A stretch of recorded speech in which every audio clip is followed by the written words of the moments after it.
Assalamualaikum warahmatullahi wabarakatuh. Perkenalkan, nama saya Nur Mutmainah dengan NPM 2310005. Di sini saya akan memaparkan mengenai kasus pidana yang terjadi di Pondok Pesantren Al-Barokah.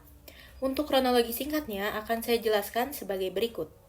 Abdul Muiz merupakan seorang koordinator 2 atau wakil rektor IMQ dan pembina MQ. Ia juga merupakan seorang ketua dari organisasi Pemuda Barokah di sebuah pondok pesantren Al-Barokah yang berlokasi di Jakarta Timur yang dipimpin oleh Kiai Gemilang Pasya Ramadan. Organisasi pemuda tersebut memiliki Rumah Singsarehat dan Rumah Singsarehat Medical Center atau RSSMC. RSSMC dibentuk pada bulan Mei 2017 yang merupakan inisiatif dari Abdul Muiz yang beranggotakan Mochi Shalala, Berbi KKI, Diva, Femi, Fali, dan Cinta Luna.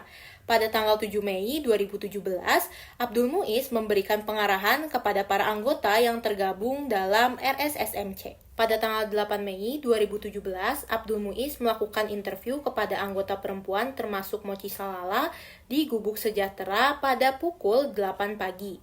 Dalam interviewnya, Abdul Muiz menceritakan terkait lingkaran emas kepada Mochi, bahwa ia membutuhkan 2 orang istri untuk menjaga lingkaran emas tersebut. Karena Mochi berasal dari tanah leluhurnya, Abdul Muiz berharap Mochi mau menjadi istrinya. Awalnya Mochi menolak tawaran tersebut, namun Abdul Muiz terus memaksanya. Akhirnya Mochi mengiyakan tawaran yang diberikan oleh Abdul Muiz. Kemudian Abdul Muiz meminta Mochi Shalala untuk membuka pakaiannya. Awalnya Mochi menolak, namun Abdul Muiz terus memaksa. Akhirnya Mochi membuka pakaiannya. Setelah itu Abdul Muiz menyentuhkan 2 jarinya ke dada kiri dan punggung, serta menyampaikan bahwa Mochi Shalala telah sah menjadi istrinya. Setelah selesai diinterview, Mochi disuruh pulang. Namun sebelum pulang, Abdul Muiz sempat menyampaikan pesan jika ada kabar buruk tentangnya jangan dipercaya. Setelah kejadian pada tanggal 8 Mei 2017, Mochi bertemu dengan Diva di Puri, kemudian Diva menceritakan kepada Mochi bahwa Cinta Luna adalah pacar Abdul Muiz dan telah dijanjikan akan dijadikan istri. Tak hanya itu, Mochi juga mendapatkan cerita dari Berbi KKI bahwa Berbi telah dilecehkan oleh Abdul Muiz dengan diraba-raba dan disuruh telanjang.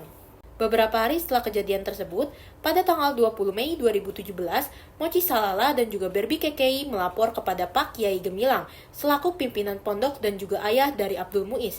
Namun Abdul Muiz menyangkal peristiwa yang dialami oleh Mochi dan juga Berbi. Abdul Muiz menyatakan bahwa hal tersebut adalah fitnah terhadapnya.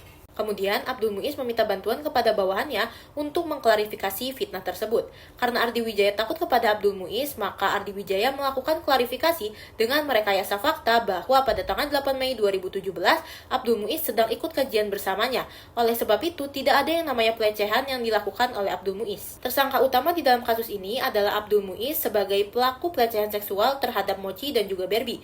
Tak hanya itu, Ardi Wijaya dapat dikatakan sebagai tersangka karena ia telah membantu untuk merekayasa fakta terkait pelecehan yang dilakukan oleh Abdul Muiz. Di dalam kasus ini, saksi korban adalah Mochi Shalala dan Berbi KKI, dan saksi fakta adalah Diva Kurnia dan Kiai Gemilang. Pasal yang dikenakan kepada Abdul Muiz sebagai pelaku utama adalah pasal 414 ayat 1 huruf B dan pasal 414 ayat 2. Berdasarkan kedua pasal tersebut, Abdul Muiz dapat dipidana penjara paling lama 9 tahun. Dan pasal yang dikenakan kepada Ardi Wijaya sebagai pelaku pembantu adalah pasal 282 ayat 1 huruf A dan pasal 282 ayat 1 huruf B. Berdasarkan kedua pasal tersebut, Ardi Wijaya dapat dipidana penjara paling lama 1 tahun atau pidana denda paling banyak kategori 3. Tempus delicti di dalam kasus ini terjadi pada tanggal 8 Mei 2017 sekitar jam 8 pagi waktu Indonesia Barat. Lokus delikti di dalam kasus ini adalah di dalam Gubuk Sejahtera yang berlokasi di Pondok Pesantren Al-Barokah, Jakarta Timur. Kompetensi pengadilan yang berwenang secara absolut adalah pengadilan negeri. Kompetensi pengadilan yang berwenang secara relatif adalah pengadilan negeri Jakarta Timur,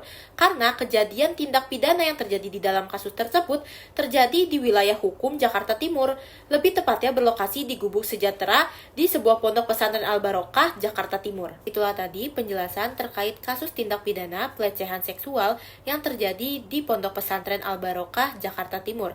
Terima kasih atas perhatiannya. Assalamualaikum warahmatullahi wabarakatuh.